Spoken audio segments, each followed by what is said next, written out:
guys, so dito ko ngayon sa pwesto niya. So yun guys, nakasalampak lang tayo dito sa pwesto niya. Ayan yung kanyang tindera na maganda. Oh, sexy pa. Mabay lang tayo. O, ito hindi ko din natin. Ay, gaganyan ko lang. Lagot. Makakaloka talaga yan siya, okay.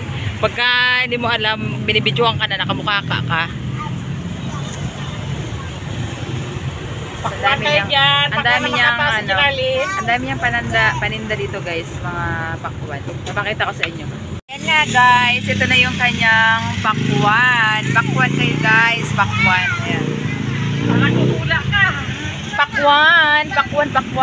Ayan, mag-December na kayo, ang dami niya. Ang dami niya. Ayan, bago talaga yan. Ayan guys, yung pakwan na ano. Eh, kasi nagyakit ka kasi wawang talaga. Pakwan na hiliwa. Nahiliwa na. Ayan o, ang pink-pink niyan. Tamis nito guys. Nakuhanin mo kasi. Doon nga tayo kasi. Pakwan! Ano lang to guys, 150 ang isang buo. Saka ano na, yung ito lang pala yung 150 oh. Kasi maliliit, ito naman malalaki. Hindi naman kasi malisyoso yun. Ang lalaki mo. Hindi siya malisyoso. Wow, pakwan.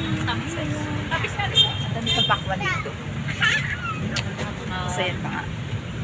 Saka yan pa yung mga ibang paninda niya.